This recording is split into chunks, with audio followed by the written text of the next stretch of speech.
कैसे हो आप लोग। मैं गौरव। आज हम जीवीएफ स्कूल की तरफ से जो क्लास 7th के चैप्टर 2 ज्योग्राफी हम देख रहे हैं और उसमें हम देख रहे हैं चट्टान और खनिज।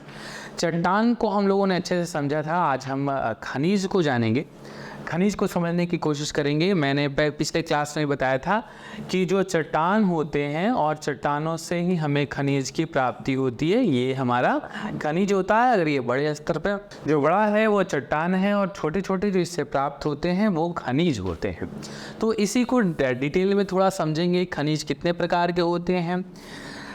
चट्टानों में खनिज पाए जाते हैं। प्रत्येक खनिज का अपना रासायनिक और भौतिक गुण होता है। ध्यान समझिएगा, खनिजों के अंदर 2 गुण होते हैं, रासायनिक गुण और भौतिक गुण।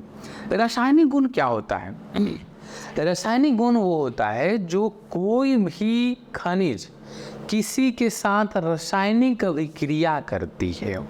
जैसे लकड़ी को अगर हम जलाते हैं तो लकड़ी होता है, उसे कार्बन कहते हैं, और जलाते हैं ऑक्सीजन की उपस्थिति में तो ये कार्बन डाइऑक्साइड बनता है, रिएक्टेंट बनता है। अर्थात जिसके अंदर वो गुण होता है कि वो केमिकल रिएक्शन करता है, अर्थात रासायनिक अभिक्रिया करता है, तो उसके अंदर रासायनिक गुण पाया जाता है। और भौतिक गुण उसे कहते हैं, जैसे कि भौतिक गुण जिसमें मजबूती होता है, कठोरता होती है, जिसे हम तोड़ सकते, जैसे ये है। तो इसका भौतिक गुण ये है कि इतना कठोर है, कितना मजबूत है, ये इसका भौतिक गुण है। रासायनिक गुण ये है कि अगर ये किसी के साथ रासायनिक अभिक्रिया कर लेता है उसे रासायनिक गुण कहा जाता है। तो प्रत्येक खनिज का अपना रासायनिक और भौतिक गुण होता है। ये खनिज हमारे बड़े काम आते हैं। जाहिर सी बात है, बहुत सारा काम होता है खनिजों का, ठीक है, बहुत सारा काम होता है। यह भूगर्भ से ही, भूगर्भ का मतलब है कि पृथ्वी के अंदर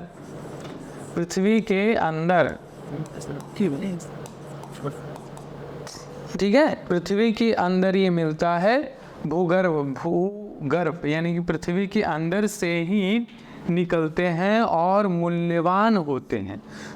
जाहिर सी बात है, अगर पृथ्वी के अंदर से सोना निकलता है, पृथ्वी के अंदर से चांदी निकलता है, पृथ्वी के अंदर से लोहा निकलता है, तो वो काफ़ी ज़्यादा कीमती होता है और इसे रत्न गर्भ भी कहा जाता है। अगर रत्न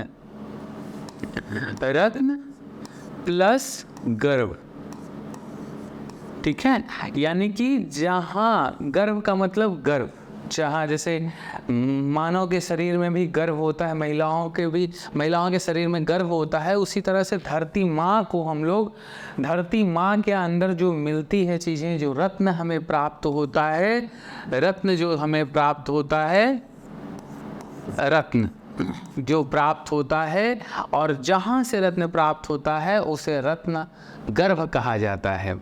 खनिज को हम 2 भागों में बांटते हैं। खनिज को हम 2 भागों में बांटते हैं। पहला है धात्विक खनिज और दूसरा है अधात्विक खनिज। अब इसमें एक माजरा है कि धात्विक खनिज किसे कहते हैं।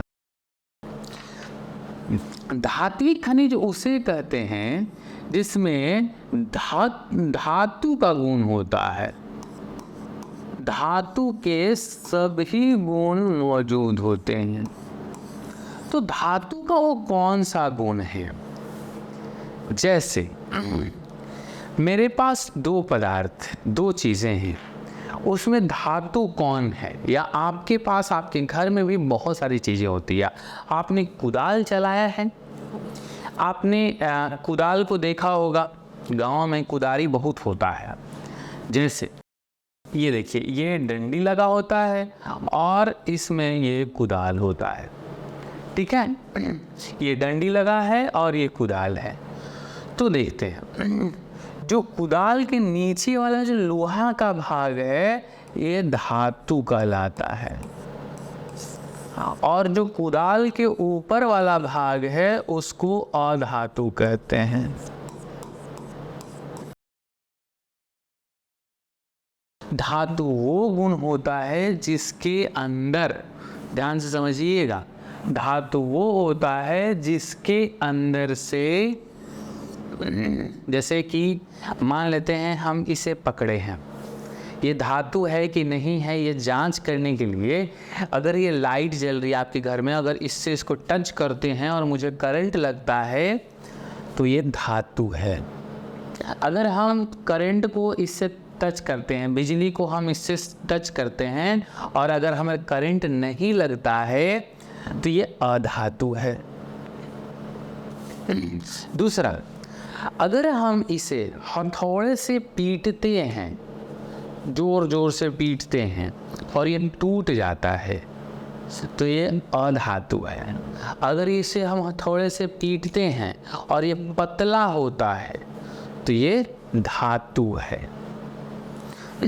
अगर हम इसे गर्म करते हैं और तो ये फैलता है तो ये धातु है, और अगर हम गर्म करते हैं और ये जल जाता है तो ये अधातु है।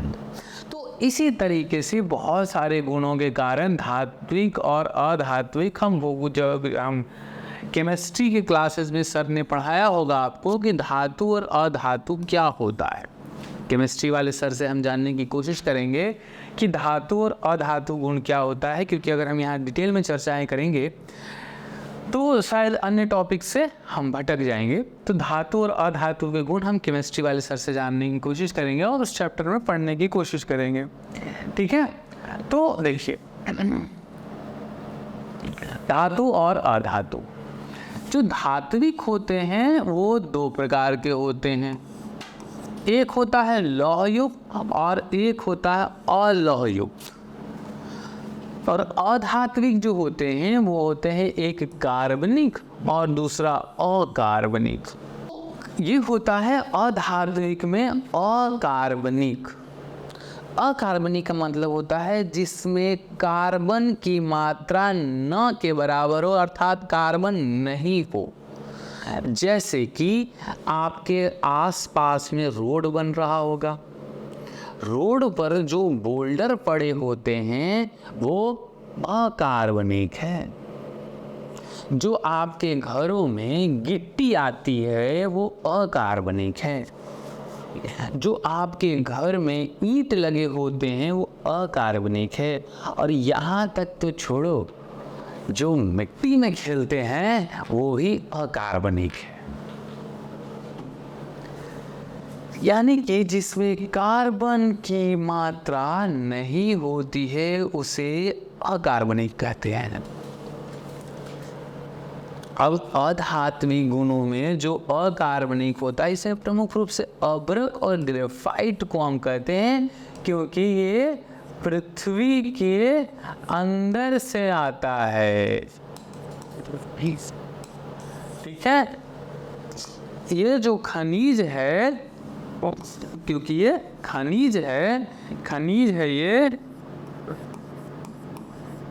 ये खनिज है और ये पहाड़ चट्टानों से निकल करके बना है, पत्थरों से बना है। और दूसरा होता है कार्बनिक, जिसमें कार्बन की मात्रा होती है, जिसमें कार्बन की मात्रा होती है। कार्बन की मात्रा आपके हर जगह होता है।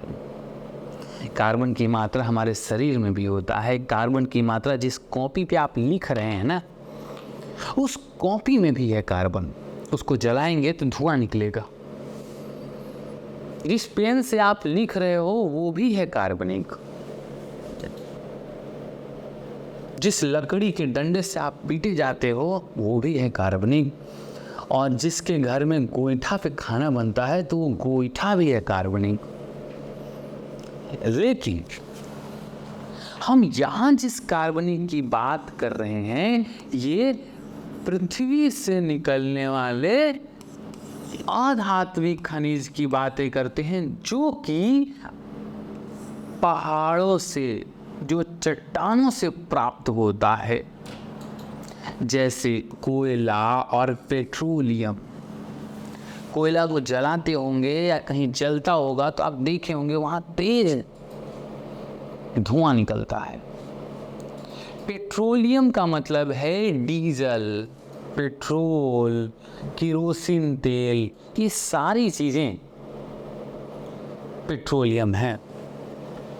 तो पेट्रोलियम की वो सारी चीज़ें कार्बनिक होता है, इसे समझने की ज़रूरत है।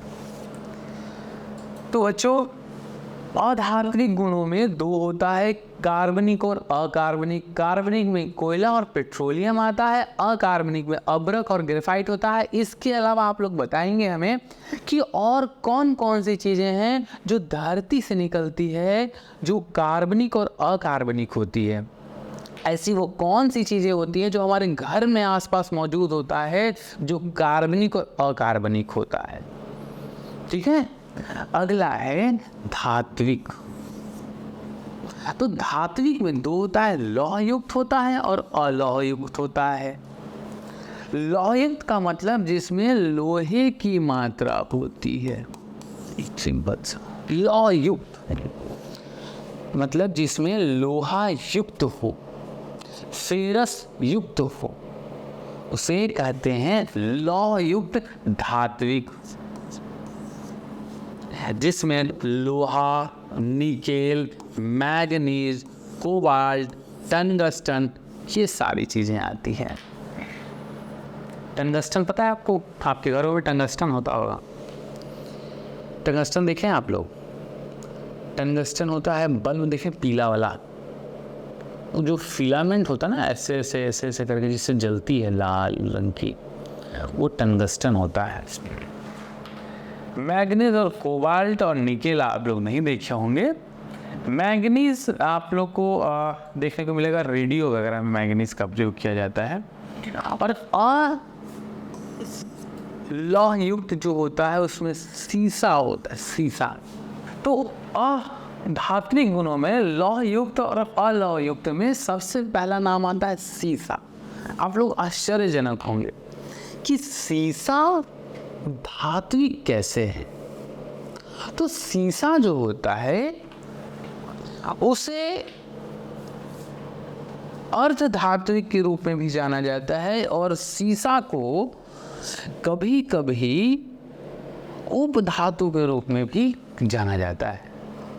सीसा को उपधातु के रूप में जाना जाता है क्योंकि ये कभी कभी, ध्यान से समझिएगा, आपसे पूछा भी जाएगा हर बार कि सीसा धातु है या अधातु है। दो पदार्थ होते हैं जो एक्सेप्शनल के रूप में जाने जाते हैं, सीसा और बिस्मथ। आगे चलिए केमिस्ट्री वाले सर आपको पढ़ाएंगे। तो सीसा, ध्यान समझिएगा, सीसा जो है वो धात्विक होता है, जो लोहा युक्त नहीं होता है, इसमें लोहे की मात्रा नहीं होती है। और सीसा को हम उपधातु भी कहते हैं। सीसा को हम उपधातु भी कहते हैं, अर्थात ये धातु के गुण को दर्शाता है। अगला है जस्ता, सोना, चांदी, टीन, तांबा इत्यादि। तो ये सारे जो हैं वो धात्विक गुण है, लेकिन इसमें लोहे की मात्रा नहीं है। अब आप लोगों ने देखा होगा कि आपके घर में आपके मम्मी पापा या कोई अंगूठी पहना होगा सोने की। तो सोना जो है वो एक प्रकार का खनिज है। जो आपने पायल पहनी है या पायल पहने हुए अपनी माँ को देखे होंगे तो वो भी एक खनिज से बना है। तो किस प्रकार के खनिज है ये? तो ये चांदी होता है। तो इस तरह से हम चीज़ें समझ पाते हैं कि क्या क्या चीज़ें होता है और क्या क्या चीज़ें नहीं होता है। तो आज हम जानें कि खनिज कितने प्रकार के होते हैं और खनिज कौन कौन से हैं। धात्विक अधात्विक खनिज के बारे में जानें। धात्विक खनिज दो प्रकार के होते हैं, लौहयुक्त और अलौहयुक्त। अधात्विक कार्बनिक और अकार्बनिक होते हैं। तो ये सारी चीज़ें पढ़ते हैं हम। और अब हम चलते हैं अभ्यास प्रश्न की तरफ। अभ्यास प्रश्न को हम लोग अच्छे से देखेंगे और इसको गौर करने की कोशिश करेंगे और आंसर करेंगे, ठीक है। तो सबसे पहला है प्रश्न है कि रूपांतरित चट्टान, ध्यान से समझिएगा, रूपांतरित चट्टान इनमें से कौन सा चट्टान है रूपांतरित, या इसका नाम है कायांतरित चट्टान। इंग्लिश में इसको मेटामॉर्फिक कहा जाता है, ठीक है। हमने पढ़ा था इन सारी चीज़ों को कि सबसे पहले होता है अग्नि चट्टान, फिर होता है परतदार चट्टान या जीवाश्म चट्टान, जीवाश्म चट्टान, ठीक है। अग्नि चट्टान को इग्नियस रॉक कहते हैं, इसको सेडिमेंट्री कहते हैं, और फिर तीसरा है मेटामॉर्फिक चट्टान या रूपांतरित। नाम से ही है कि इसका रूप बदलते रहता है, उसको रूपांतरित चट्टान कहते हैं, ठीक है, रूपांतरित चट्टान कहते हैं। तो बेसाल्ट, हम जानते हैं कि जो बेसाल्ट है वो इग्नियस रॉक से बना है, वहीं ग्रेनाइट जो है वो इग्नियस रॉक के बना है, और चूना पत्थर को हम सेडिमेंट्री रॉक में कहते हैं, और चूना पत्थर ही रूपांतरित करके संगमरमर में बन जाता है। तो सही आंसर हो गया संगमरमर। इसमें रूपांतरित चट्टान कौन है, तो संगमरमर है।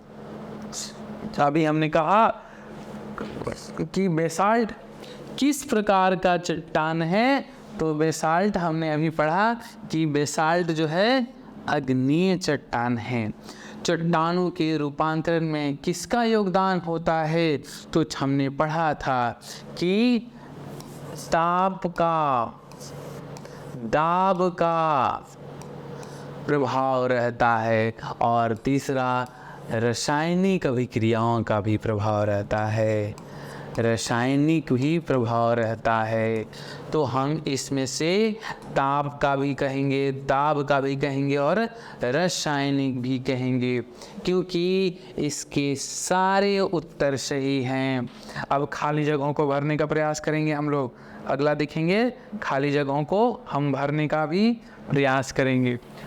तो अगला प्रश्न है कि जो चट्टान ज्वालामुखी से निकले लावा के ठंडा होने से बनता है, सिंपल सा है, चलो आप लोग जल्दी बताओ वो कौन सा आंसर होगा इसका, कि जो चट्टान ज्वालामुखी से निकले लावा से होकर के बनता है उसको बोलते हैं अग्नि चट्टान, ठीक है, उसका नाम है अग्नि चट्टान। जिस चट्टानों में परत पाई जाती है, याद करो क्लास में, पिछले क्लास में हम लोगों ने पढ़ा था, ऐसे करके ये चट्टान टूट रहे हैं, लाल पीला हरा दोनों हमने कलर बनाया था, ऐसे ऐसे ऐसे ऐसे बना था, उसको कहते हैं परतदार चट्टान, उसको कहते हैं जीवाश्म चट्टान या परतदार चट्टान या सेडिमेंट्री रॉक, ठीक है। हिंदी में इसे कहते हैं परतदार, क्योंकि इससे परत होता है, या इसी का दूसरा नाम है जीवाश्म चट्टान, ठीक है, इसी का नाम है जीवाश्म चट्टान। इसमें जीवाश्म मिलता है, याद है, उसमें अलग अलग कलर से हमने बनाया था पिछले क्लास के, आपको याद होगा। तो ज्वालामुखी से निकला गर्म पदार्थ, ध्यान से इसमें थोड़ा सा चीज़ें समझने वाला है, जैसे हम यहाँ समझने की कोशिश करेंगे। ज्वालामुखी ऐसे है, ये पृथ्वी है और ये ज्वालामुखी से निकल रहा है, ठीक है। तो जो इसमें मान लेते हैं, जो आपने चापाकल चलाते हो ना, चापाकल ऐसे ऐसे चलाते हैं हम, तो उसमें अंदर पानी रहता है, और फिर उससे बाहर पानी निकलता है। तो वैसे ही समझना है कि ये अंदर जो है वो एक भरा हुआ है इसमें, और ये बाहर होता है, ठीक है। तो जो पाइप में भरा हुआ पानी है, अर्थात जो पृथ्वी के अंदर है, उसे कहते हैं मैग्मा। और जो बाहर निकल गया, जो हमारे बाल्टी में पानी आ गया, अर्थात मैग्मा जब पृथ्वी से बाहर निकलती है, इसे कहते हैं लावा। इसे कहते हैं लावा, ठीक है, इसे कहते हैं लावा। ध्यान से समझने की बात है, ध्यान समझना, ठीक है। तो ज्वालामुखी से निकला गर्म पदार्थ, ठीक है, या तो ये मैग्मा कहलाता है या लावा कहलाता है। ज्वालामुखी से निकला गर्म पदार्थ अगर यहाँ पे कहेगा कि बाहर, तो लावा कहेंगे। अगर पृथ्वी के अंदर जो पदार्थ निकल रहा है उसे मैग्मा कहेंगे, ठीक है। देखो दोनों पानी ही है, चाहे वो बाल्टी का पानी हो या पंप में भरा हुआ पानी हो, पानी ही है, लेकिन नाम बदल जाता है। जब ये पृथ्वी के अंदर होता है तो उसे मैग्मा कहते हैं, और जब वो पृथ्वी से बाहर निकल जाता है उसे लावा कहते हैं, ठीक है। मैग्मा कहते हैं, फिर लावा कहते हैं।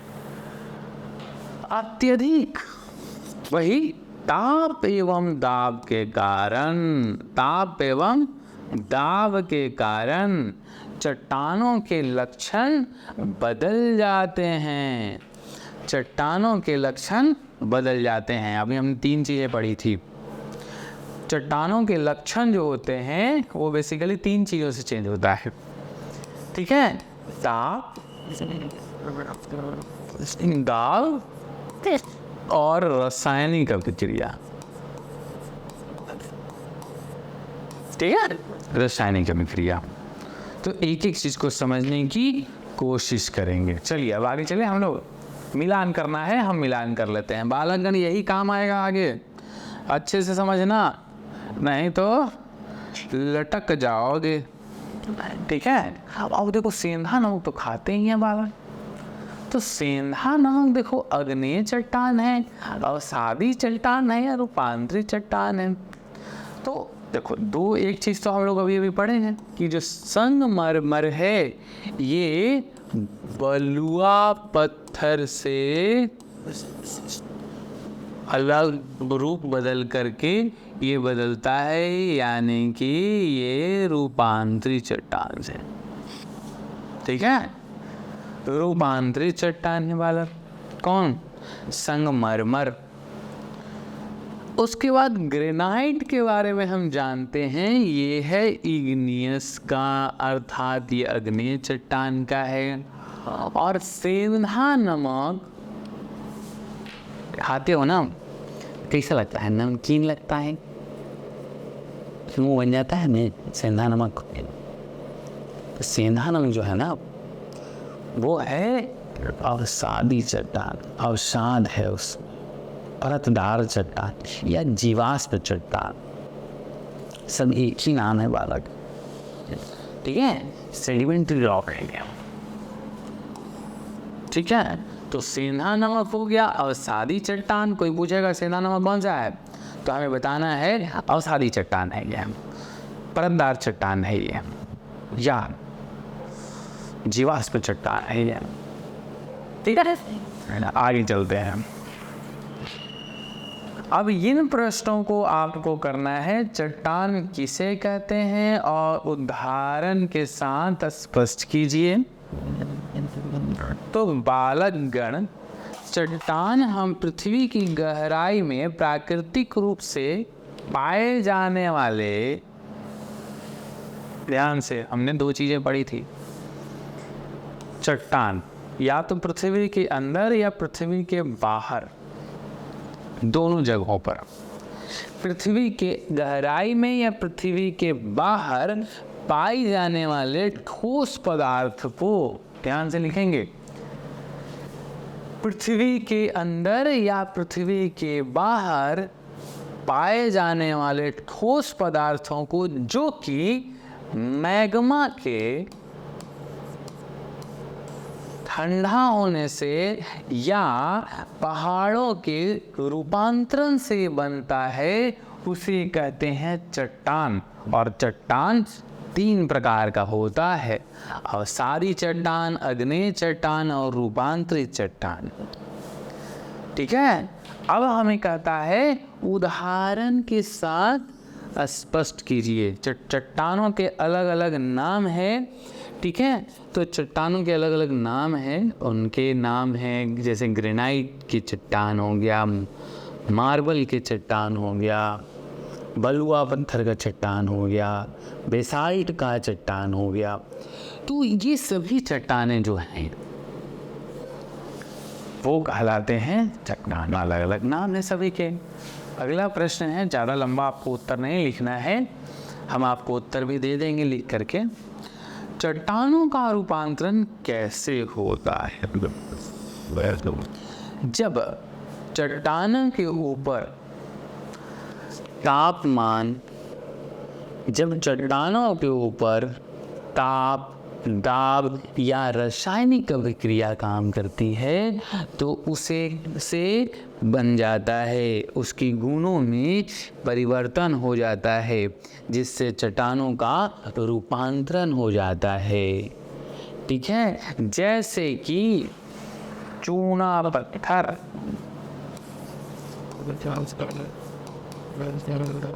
पत्थर संगमरमर बन जाता है, मर बन जाता है। अवसादी चट्टान तथा आग्नेय चट्टान के बीच अंतर को स्पष्ट कीजिए। मैंने पिछले क्लास में अंतर स्पष्ट किया है। ठीक है, पत्थरों का उपयोग कहाँ कहाँ होता है, सूची बनाइए। पत्थरों का उपयोग बहुत जगहों पे होता है। पत्थरों का उपयोग मंदिर बनाने में किया जाता है, पत्थरों का उपयोग रोड बनाने में किया जाता है, पत्थरों का उपयोग घर बनाने में किया जाता है। इन तमाम चीज़ें जो आपके आसपास नज़र आता है उसकी एक लिस्ट बना लीजिएगा और लिस्ट बना करके आप मुझे भेजिएगा। ठीक है, अगला है, छत की ढलाई में कौन सा पत्थर का इस्तेमाल होता है? देखिए, छत की ढलाई में पहले तो मिट्टी होता है, उसके बाद फिर स्लेट होता है। आपने देखा होगा कि ऐसा ऐसा स्लेट लगा करके और पत्थरों की इस्तेमाल की जाती है, बीम डाल करके, और बीम डाल करके इसके ऊपर डाला जाता है। ठीक है, चट्टानों के प्रकार और उनकी बनावट के बारे में लिखिए। हमने अभी बताया था चट्टानों के प्रकार, अवसादी, आग्नेय, रूपांतरित चट्टानों के बारे में। ठीक है, आकार, अवस्था, मैग्मा पदार्थ के इस पर निर्भर करता है तमाम चीज़ें। अब अगला है, इस भवनों के बारे में पता करिए कि ये भवन जो है, जैसे रोहतासगढ़ का किला। ठीक है, ये देखेंगे हम, रोहतासगढ़ का किला, ये दिख रहा है आपको बालक, ये रोहतासगढ़ का किला है। ठीक है, इस किला के बारे में कहा जाता है, ये रोहतास में है, बिहार के रोहतास में, औरंगाबाद के जब बगल में आप जाएंगे तो रोहतासगढ़ का किला है। कहा जाता है इस किला का निर्माण त्रेता युग में हुआ है। त्रेता युग में जब श्री रामचंद्र जी का युग हुआ था तो उस समय एक राजा हरिश्चंद्र थे। वो राजा हरिश्चंद्र नहीं जो उसमें सतयुग में थे, वो नहीं, राजा हरिश्चंद्र ने इसका निर्माण करवाया था। ठीक है, ये देखिए, ये पूरा महल है, पूरी चीज़ें हैं। ठीक है, तो ये जो किला है बहुत बड़ा चौड़ा है, ये लगभग 45 किलोमीटर में फैला हुआ है। कितना किलोमीटर में फैला है? ये है 45 किलोमीटर में फैला हुआ। ठीक है, और बाद में चल करके इसका पुनर्निर्माण कराने वाले व्यक्ति का नाम है शेर शाह सूरी। क्या नाम है इसका? ध्यान से, इसका नाम है, जो बाद में चल करके इसका निर्माण कराया, उसका नाम था शेर शाह सूरी। ठीक है, शाह सूरी ने इसका निर्माण कराया था। इसमें ग्रेनाइट शेल और सूखी चूना बना हुआ है। ग्रेनाइट का ये है, अर्थात अग्नेय चट्टान का बना हुआ है। अग्नेय चट्टान का बना हुआ है। ठीक है, तो ये जो किला है वो अग्नेय चट्टान का बना हुआ है। इस किले में हमने आपको बताया ये 45 किलोमीटर में फैला हुआ है। इसमें आज भी हमें देखने को मिलता है बहुत सारा, जिसमें रंग महल है, शीश महल है। ठीक है, जिसमें अलग अलग किलों में अलग अलग नाम है बालक। ठीक है, ये देखिए, ये रंग महल है। ठीक है, ये शीश महल है, रंग महल है। ठीक है, रानी का झरोखा है। इसके अलग अलग खंड है, जैसे आपके घरों में होते हैं वैसे ही इसमें भी होता है। तो हमें सबसे प्रमुखता इसमें जानना है कि ये किस सामग्री का बना हुआ है। तो ये ग्रेनाइट सेल का बना हुआ है। किसका? ग्रेनाइट सेल का। ठीक है, अब आगे चलें, कहानियाँ सुनना है इसके बारे में। तो इसके बारे में बहुत सारी कहानियाँ हैं, जिसमें कहा जाता है कि श्री रामचंद्र जी के काल में यहाँ बना था और राजा हरिश्चंद्र थे, और रोहतासगढ़ का किला इसका नाम है। अगला हम पढ़ेंगे। ठीक है, दिल्ली का लाल किला। ये देखिए, हमारे जो मोदी जी हैं ना, ये झंडा फहराते हैं यहीं पे। ठीक है, ये झंडा फहराते हैं और आज़ादी के टाइम पे यहीं पे झंडा फहरा था। ये देखिए यहाँ पे, ये इधर से जाया जाता है ऊपर सीढ़ी पे चढ़ के, और यहाँ फहरता है। यहाँ लोग दर्शन करने गए हैं, हमारे देखने गए हैं, यहाँ फ़ोटो खींच रहे हैं। आप भी कभी जाइएगा और यहाँ इसको देखिएगा। दिल्ली में काफ़ी खूबसूरत जगह पे है। ये लाल बलुआ पत्थर से बना हुआ है। कौन सा? लाल बलुआ पत्थर से। लाल बलुआ पत्थर से। इस किला में अलग अलग बहुत बड़ा और विशाल फैला हुआ है। ये वर्ल्ड हेरिटेज साइट में है। वर्ल्ड हेरिटेज साइट आप लोग जब बड़े होंगे तो आपको समझ में आएगा कि विश्व विरासत स्थल, विरासत स्थल के रूप में शामिल है। ये विश्व विरासत स्थल के रूप में ये शामिल है। और इसकी जो ऊंचाई है अलग अलग जगहों पे अलग अलग है।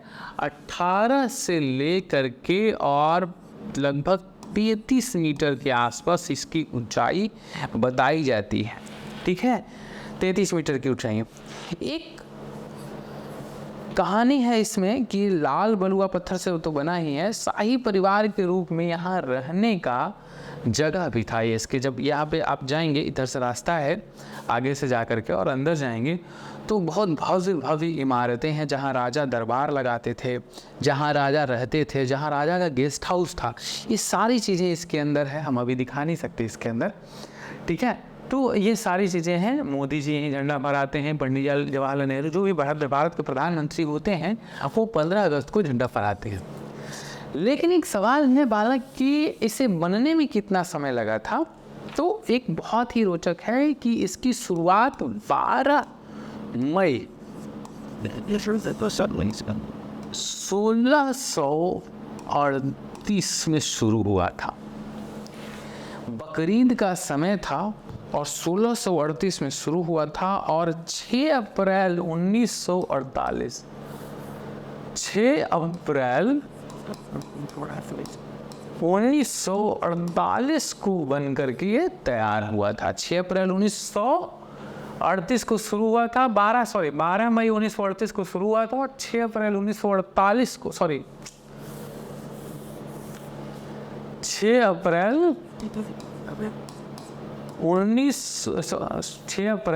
1648 को लगभग 10 साल में बनकर तैयार हुआ था। ठीक है, और ख़ास दिन ये था, इस दिन जो है वो मुहर्रम का दिन था। और शाहजहां ने इसका निर्माण करवाया था। और शाहजहां ने इसको शाही परिवार के रूप में, वास्तुकार का नाम था जिन्होंने बनाया था उस्ताद अहमद लाहौरी। क्या नाम था इसका? जो वास्तुकार थे इसके, उनका नाम था उस्ताद अहमद लाहौरी। उस्ताद अहमद लाहौरी ने इसका निर्माण करवाया था। थोड़ा सा याद कर लीजिएगा, ताकि देखिए आपके काम का है नहीं अभी के लिए, लेकिन अगर आप इसको जानिएगा, क्योंकि लाल किला आपकी धरोहर है, लाल किला के बारे में जानना चाहिए हमें, तो ये सारी चीज़ें आप समझने की कोशिश करिएगा। वैसे आपके प्रश्नों में सिर्फ ये लिखा गया है कि लाल किला किस चीज़ से बना हुआ है, तो ये लाल बलुआ पत्थर से बना हुआ है। ठीक है, लाल बलुआ पत्थर से बना हुआ है। अगला है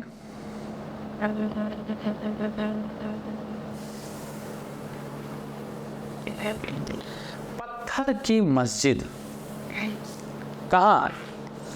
पत्थर की मस्जिद है आगरा, सॉरी पत्थर की मस्जिद है। अगला है पत्थर की मस्जिद पटना। पत्थर की मस्जिद है पटना। पटना में जहांगीर का एक बेटा था, जहांगीर का बेटा था परवेज मिर्जा। जहांगीर का बेटा, गीर का बेटा परवेज मिर्जा, इसी ने इस पूरी आर्किटेक्चर को बनाया था। पटना में अशोक राजपथ एक जगह है, पटना में आप लोग सभी जानते होंगे, अगर वहाँ के आसपास के लोग अगर होंगे आप तो देख रहे होंगे कि वहीं पे इसका नाम था, वहीं पे ये है किला बना हुआ। इसको बनाने वाला कौन था? परवेज मिर्जा। ये जहांगीर का बेटा था और ये स्थान है पटना में, और ये लाल बलुआ पत्थर से बना हुआ है। ठीक है, ये लाल बलुआ पत्थर से बना हुआ है। तो इस चीज़ को समझने की कोशिश करेंगे कि लाल बलुआ पत्थर से बना हुआ है। और अगला है जिसका नाम है, ध्यान से समझिएगा, विष्णुपद मंदिर। विष्णुपद मंदिर गया में है। विष्णुपद मंदिर ये गया में है। भगवान विष्णु से पौराणिक कथाएं हैं। भगवान विष्णु जो थे वो गयासुर नाम का एक असुर था। गयासुर नाम का एक असुर था, उसको अपने पैरों से धरती के अंदर दबा दिए थे। और जब पैरों से धरती के अंदर दबा दिए थे तो ये लगभग 40 मीटर उनका पैर, 40 सेंटीमीटर का, 40 सेंटीमीटर का उनका पैरों का निशान वहाँ आज भी दबा हुआ देखने को मिलता है गयासुर का। गयासुर को भगवान, ऐसी कथाएं हैं कि गयासुर को भगवान विष्णु का वरदान था और भगवान ने उनको वरदान दिया था कि जो भी उसका दर्शन करेगा वो मोक्ष की प्राप्ति हो जाएगी उसको। तो इस तरह से गयासुर बना और गयासुर को फिर भगवान विष्णु ने वहीं पे किया। तो कहा जाता है कि माता सीता यहीं आई थी। और एक और चीज़, यहाँ झंडा है और इस झंडा को गयापाल पांडा बाल गोविंद ने दान किया था। ये लगभग 50 केजी सोना का है। ये 50 केजी सोना का है। ठीक है, 50 केजी सोना का है। और अभी कहा जाता है कि जो वर्तमान का जो स्ट्रक्चर है, या आप जो देख रहे हैं, वो इंदौर की रानी थी देवी अहिल्या। इंदौर की देवी थी अहिल्या। तो उन्होंने इस चीज़ को बनवाया था और बनवाया है विष्णुपद मंदिर गया में। और ये 50 केजी सोने का है और ये बना हुआ है बेसाल्ट से।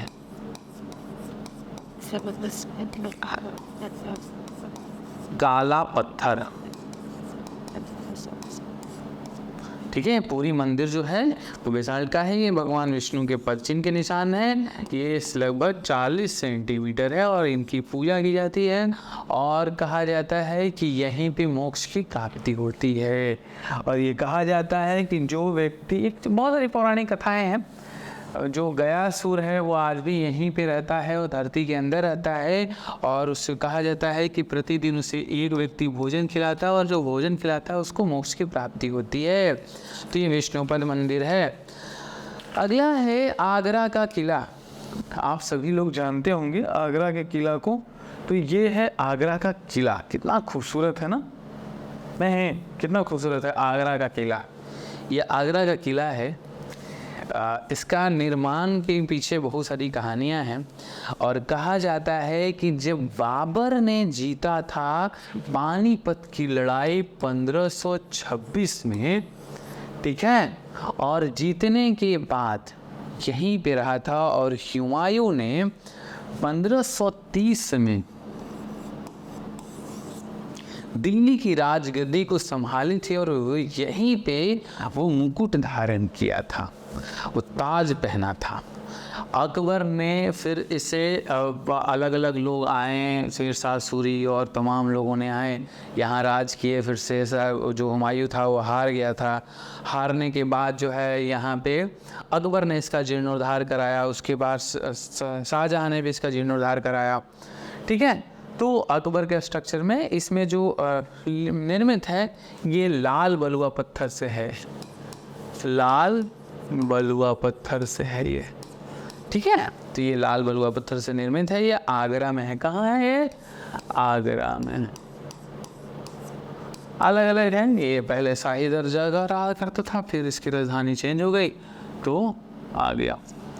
अगला है कुतुब मीनार, ठीक है। अगला है कुतुब मीनार। कुतुब मीनार के पीछे की कहानी है। ये भी लाल और पीला बलुआ पत्थर से बना हुआ है, और इसके पीछे की कहानी अलग अलग है। लाल और पीला बलुआ पत्थर पत्थर से ये बना हुआ है। लाल और पीला बलुआ पत्थर से बना हुआ है। और अगला है हमारा बुद्ध की प्रतिमा। हमारे मेन स्क्रीन पे भी बुद्ध की प्रतिमा है, ठीक है। हमारे मेन स्क्रीन पे भी बुद्ध की प्रतिमा है। और ये जो बुद्ध भगवान हमारे बने हुए हैं ये बलुआ पत्थर और लाल पत्थर के से बना हुआ है। बलुआ पत्थर प्लस लाल पत्थर प्लस ग्रेनाइट, ये सारी चीज़ों से बने हुए हैं। तो इस तरह से चीज़ें आज हम समाप्त करते हैं, और हम लोगों ने अभी तक पढ़ा है। अगले दिन हम चैप्टर 3 पढ़ेंगे और चैप्टर 3 की बातों को समझने की कोशिश करेंगे। कोई डाउट रह गया हो तो आप हमें बताएं, हम आपकी डाउट्स को क्लियर करेंगे। कोई प्रश्न रह गया हो, हर एक चीज़ों को हमने गौर से पढ़ा है, समझने की कोशिश की है। बाकी नोट्स आपको मिलेगा, उसे आप पढ़ना है। जय हिंद।